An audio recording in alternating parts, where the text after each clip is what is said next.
ان کو تو کسی چیز کا اندازہ نہیں ہے. یہ کہہ رہے ہیں کہ کمیشن بنایا جائے. بھائی مطلب سب کچھ آپ کے ہاتھ میں. آپ جو ہی حکومت میں آئے تھے اس وقت یہ مطالبہ کرتے اور کہتے کہ ہاں جی ٹھیک ہے جی کمیشن بنایا جائے. اس وقت تو منطق بھی بنتی تھی, تھک بھی بنتی تھی. اس وقت تو آپ ہمیں کچھ اور کہتے ہیں ہم سب ٹھیک کر لیں گے, یہ ہم ڈالر بھی کنٹرول ہوگا, یہ بھی ہوگا, وہ بھی ہوگا.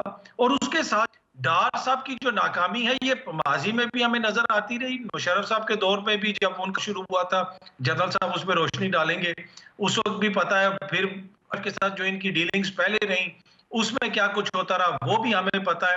لیکن گزشتہ 9 مہینوں کے دوران جو کچھ ہوا یہ صرف ڈار صاحب کی پالیسی نہیں ہے, یہ یاد رکھیے گا. اس وقت جو ملک کے اندر معاشی فیلئر ہوا ہے یہ اسفندیار ولی, مولانا فضل الرحمان, آصف زرداری, نون لیگ, ان سب کی معاشی پالیسی ہیں. یہ ان سب کا کولیکٹیو وزڈم ہے جو آپ کو نظر آ رہا ہے, سب کا اجتماعی معاشی شعور ہے جس کی قیمت آج پاک عوام ادا کر رہے ہیں. تو اکیلا نون لیگ کو یا ڈار صاحب کو میں ذمہ دار نہیں ٹھہرا. اس 9 مہینوں کے دوران جو ہوا ہے یہ سارے لوگ اس کے ذمہ دار ہیں. جامع انالیسز آپ نے سچویشن کا کر دیا. نیئر صاحب ہمیں ذرا آئینی اور قانونی نقطہ بھی سمجھنا ہے ضمن میں, کیونکہ اس سے پہلے پی ٹی آئی دور میں بھی تاریخی آرڈیننس جاری کیے گئے تھے. ایک بار پھر بات آرڈیننس تک جاری تھی. اسحاق ڈار صاحب سے ملاقات کی جو خبریں آئی ہیں وہ یہی ہیں کہ صدر صاحب نے تعاون کرنے سے انکار کر دیا, یعنی پی ٹی آئی اس کی پرائس پے کرنا نہیں چاہتی. عمران خان صاحب نے ابھی اسپیچ میں کہا ہے کہ سینٹ میں ہو سکتا ہے اس کو ریزسٹ کیا جائے. کیسے اپروو کیا جائے گا یہ؟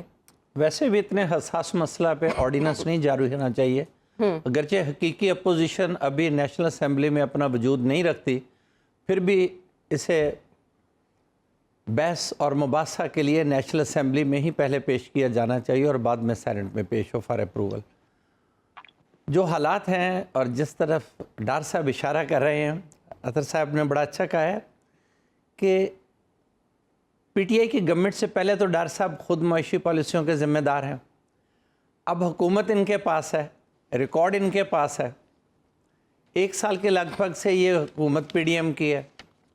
کیا ابھی تک آپ یہ خود اندازہ نہیں لگا سکتے کہ ویئر دی فالٹ لائز, اور یہ اچانک فال کیسے ہوا؟ اور اب جو ان کے دعوے تھے, کیا وہ دعوے ملک کے معاشی حالات کا جائزہ لیے بغیر کر دیے گئے تھے, یا یہ حقائق سے بالکل بے خبر تھے؟ مجھے تو ایسے لگ رہا ہے یا اسحاق ڈار صاحب معیشت کو نہیں سمجھتے یا پھر عوام کو بیوقوف سمجھتے ہیں. 10 ماہ میں 11 ماہ میں پی ڈی ایم کی حکومت کو ہم ایز اے ہول لیں گے. عام آدمی کے لیے مفتاح صاحب اور ڈار صاحب کی وزارت میں کوئی فرق نہیں ہے. یہ کیبنٹ کی پالیسیز ہوتی ہیں, فائنانس منسٹر پریزنٹ کرتا ہے, کیبنٹ اپروو کرتی ہے. اجتماعی ذمہ داری کا اصول ہے پارلیمانی نظام میں. تو پی ڈی ایم کو اجتماعی طور پر یہ ذمہ داری لینی چاہیے کہ یہ لوگ اپنے دعووں کے مطابق معیشت کو نہیں سنبھال سکے. ایک بگڑی ہوئی صورتحال کو یہ اور بگاڑ بیٹھے ہیں. اگر یہ صورتحال ناقابل اصلاح تھی تو پھر انہیں یہ بوجھ اٹھانے کی کیا ضرورت تھی؟ کل تک تو یہ دعوے داری تھی کہ ہم اصلاح کے لیے آئے ہیں اور ہم دنوں میں ہفتوں میں ہمارے پاس وہ سب حل موجود ہیں اس ملک کی معیشت کو سنبھالنے کے لیے, ڈالر کو کنٹرول کرنے کے لیے, تجارتی بیلنس بہتر کرنے کے لیے. اور یہاں تک کہا گیا کہ آئی ایم ایف کو بھی ہم سمجھتے ہیں اور اسے ہینڈل کر لیں گے. بالکل. اب تو یہ سمجھتا ہے کہ ایک پروگرام مکمل بھی کیا آئی ایم ایف گورکھ دھندا ہے یا یہ ہمارے لیے عام آدمی کے لیے گورکھ دھندا ہے. یہ ذرا یہ بھی سوچ لیں, اتنے زیادہ جو ٹیکسز پرپوز کیے ہیں جی, اس کے بعد عام آدمی کی زندگی, جس ملک میں جاب اپرچونٹیز پہلے سکیز ہو چکی ہوں, جاب مارکیٹ بالکل نہیں ہے, انڈسٹری اور کلوز ہوگی. اگر انڈسٹری پنجاب کی پرٹیکولرلی ٹیکسٹائل بند ہوتی ہے, زراعت پہ کاسٹ بڑھتی ہے, تو عام آدمی کہاں جائے گا؟ یہ جو سادگی کے لیے انہیں کمیٹی بنائی ہے, میں ایک تجویز دینا چاہتا ہوں چینل کے وساطت سے, کیوں نہ پاکستان میں یہ قانون بھی بنا دیا جائے کہ ان مشکل حالات کے پیش نظر کوئی رکن قومی اسمبلی یا سینٹ تنخواہ نہیں لے گا. یہ ٹی اے ڈی اے بھی لیتے ہیں, تنخواہ بھی لیتے ہیں, یہ عوامی خدمت کا دعویٰ کر کے نیشنل اسمبلی میں آتے ہیں, پھر ان کی تنخواہیں اور مراد دیکھیں. یہی حال ہمارے سول سرونٹس اور دیگر بیوروکریسیز کا ہے. کیوں نہیں یہ قانون بنا دیتے کہ پاکستان میں کوئی گورنمنٹ آفیشل اسٹیٹ ایکسچیکر سے, خواہ منتخب نمائندہ ہو, جج ہو,